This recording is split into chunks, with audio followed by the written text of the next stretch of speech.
మేమందరం కూడా అధికారులతో కలిసి స్థానిక కార్పొరేటర్ గారితో కలిసి కలెక్టర్ గారు, కమిషనర్ గారు, అదేవిధంగా మురళీధరరావు గారు, నేను 12వ డివిజన్లో ఇంటింటికి కూడా తిరిగి ఏదైతే ఇందిరమ్మ హౌసింగ్ శాంక్షన్స్ అయ్యాయో అవి ఎలిజిబుల్ పర్సన్స్ అయ్యాయా లేదా, ఒకవేళ ఇన్ఎలిజిబుల్ వాళ్ళకైతే వాటిని శాంక్షన్ చేయాలి. మా ఉద్దేశం ఏంటి, నిరుపేదలకు ఇల్లు అందాలి, వాళ్ళకు ఇల్లు అనేది ఒక కళ, ఆ కళ నెరవేరాలి అంటే కాంగ్రెస్ పార్టీ అధికారంలోకి వస్తేనే నెరవేరుతుంది అనేటువంటి ఒక ఆశతోటి వాళ్ళు మనల్ని గెలిపించారు కాబట్టి వాళ్లకు ఇల్లు ఇవ్వాలి అని వారు చెప్పడం జరిగింది. కాబట్టి ఇందిరమ్మ కమిటీ వేసాము, అధికారులు కూడా క్రాస్ చెక్ చేసుకున్నారు. అయినా కూడా కొన్ని మరి ఓవర్కమ్ అయిపోయి ఇన్ఎలిజిబుల్ వాళ్ళకు కూడా వెళ్ళడం జరిగింది. అందుకని మేము కూడా వెళ్లి అక్కడ తిరిగి అర్హులైన వాళ్ళ లిస్టును ఫైనల్ చేయడం జరుగుతా ఉంది. అందులో భాగంగానే ఈ రోజు 12వ డివిజన్ లో స్థానిక కార్పొరేటర్ కవిత గారి నాయకత్వంలో అధికారులతో తిరగడం జరిగింది. మాకు ఇక్కడ కొంతమందికి అర్హులైన వాళ్లకు రాలేదు అని మాకు తెలియడం జరిగింది. మరి ఆ అర్హులైన వాళ్ళ లిస్టు కూడా ఎంఆర్ఓ గారికి ఇవ్వడం జరిగింది. ఇంకా ఎవరైనా ఉంటే కూడా ఆ లిస్టు కూడా ఇస్తే క్రాస్ వెరిఫికేషన్ చేసుకొని కలెక్టర్ గారికి వాళ్ళు ఫార్వర్డ్ చేయడం జరుగుతుంది. అప్పుడు మాకు శాంక్షన్ ఇవ్వడం జరుగుతుంది. ఇళ్లకు కొరత ఎక్కడా కూడా లేదు. లాస్ట్ టైం మాకు 3500 ఇళ్లు ఇచ్చారు. అందులో ఇంకో కొన్ని శాంక్షన్స్ మేము పెండింగ్ లోనే ఉన్నాయి. ప్లస్ ఈ సంవత్సరం కూడా ఇంకొక 3500 ఇళ్లు కూడా రాబోతా ఉన్నాయి.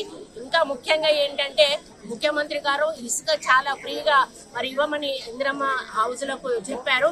అది మన భూపాలపల్లి నుంచి సప్లై అవుతా ఉంది. అదే విధంగా వీళ్ళు తెలియక కొంత అమౌంట్ ఎక్కువ ఖర్చు పెట్టి ఆ కంకర గాని అట్లాంటివి స్టీల్ గాని కొంచెం థిక్ స్టీల్ పెట్టడము అట్లా చేయడం వలన వీళ్ళ ఎస్టిమేషన్ కూడా దాటిపోయే ఛాన్సెస్ ఉన్నాయి. అవి కూడా పోకుండా ఉండాలనే అవగాహన కూడా కల్పించడం జరిగింది. అధికారులు కూడా పదే వెళ్లి వాళ్లకు సజెషన్స్ ఇస్తా ఉన్నారు. ఎందుకంటే వాళ్ళు ₹1 అప్పు లేకుండా 5 లక్షలలోనే ఏదైతే స్ట్రక్చర్ ఇచ్చారో ఆ స్ట్రక్చర్ పూర్తి చేసుకోవాలనే లక్ష్యంతో మేము ముందుకెళ్తా ఉన్నాము. అందులో వెళ్ళినప్పుడు వాళ్ళు ఇంకా లోకల్ సమస్యలు కూడా మాకు చెప్తా ఉన్నారు. వాటిని కూడా మేము నోట్ చేసుకుంటున్నాము. ముఖ్యంగా ఇక్కడ ప్రాబ్లం ఎక్కడ వచ్చిందంటే స్లమ్ ఏరియాస్ లో ప్రాబ్లం వస్తుంది.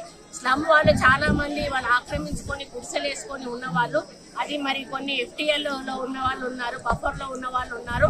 వాళ్ళు మాకు ఇల్లు కావాలి అని అడుగుతున్నారు. పట్టాలేంది మళ్ళీ ఇల్లు ఇవ్వడానికి లేదు.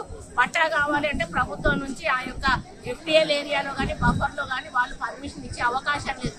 అట్లాంటి వారిని ఏ విధంగా అకామిడేట్ చేయాలి అనేది కూడా మేము ఆలోచించి ఒక నిర్ణయం తీసుకొని అర్హులైన ఇల్లు లేని ప్రతి ఒక్కరికి కూడా ఇల్లు ఇచ్చే వరకు కూడా మేము ఈ కార్యక్రమాన్ని కొనసాగిస్తాము.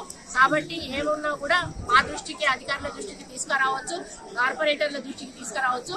ముఖ్యంగా మా ఉద్దేశం వెళ్ళా కూడా నిరుపేదలకు న్యాయం చేయడమే ఈ ప్రభుత్వ ఉద్దేశము. పెన్షన్స్ కానీ, రేషన్ కార్డ్స్ కానీ, సన్న బియ్యం కానీ, ఇండ్లు కానీ, 200 యూనిట్ల విద్యుత్ కానీ, ఫ్రీ బస్ కానీ, ఇవన్నీ కూడా నిరుపేదల కోసం చేసినటువంటి కార్యక్రమాలను ప్రజలకు అందాలనే లక్ష్యంతో ఈ రోజు మేము తిరుగుతున్నాము.